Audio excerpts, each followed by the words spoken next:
This tour about to wrap up. You're heading home after this. Do you know that what's the first thing you're gonna do? When you get home. No, I'll probably hang out with my son. I haven't seen him in like a month, so.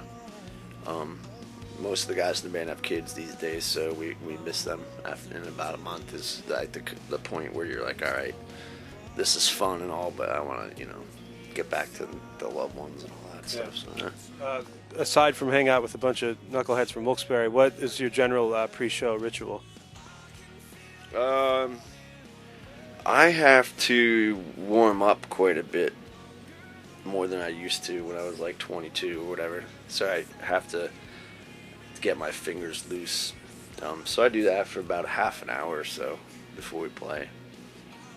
And I do my squeegees. No, I don't know. Not too much, dude. I don't do it's not like the video, like, what was it, Wanted Dead or Alive, where the guys are all backstage stretching together in their spandex and stuff. Was that what it was? Might have been. Could have been any 80s video. So it's not quite like that, so.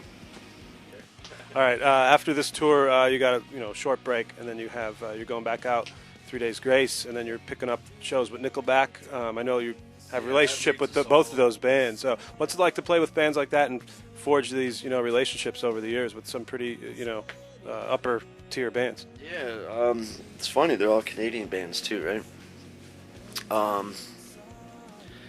3 Days Grace guys we're like actually really good friends with as well, so it's cool, and they're like about the same level as us on many different fronts, and similar fan base and stuff, so it's always fun to get out there with them. And together, like, we do shows, we co-headline, because by ourselves we might not do as well, or by themselves they might not do, but to the power of the two bands together, we can play bigger rooms, and so that's a lot of fun. And they have a new record out, we have a new record out, so it'll be fun to see those guys again. And then with Nickelback, they're like, whether you like them or not, they're like one of the biggest bands in the world for sure, dude. So every night there's like at least 10,000 people at all the shows, so that's a lot of fun. And they're actually really cool guys. Chad will always come in the dressing room, hang out with us and stuff. So that'll be fun too. The last thing I'm going to ask is about, you mentioned Wilkes-Barre before we even mentioned it, and I know, you guys have really strong roots. What do you basically have to say to those fans that, you haven't played for them in a while, but they're out there, they're listening to the album, they're buying the album? What do you have any message for those guys? Yeah, I mean, I think everybody from the area knows that we're very appreciative of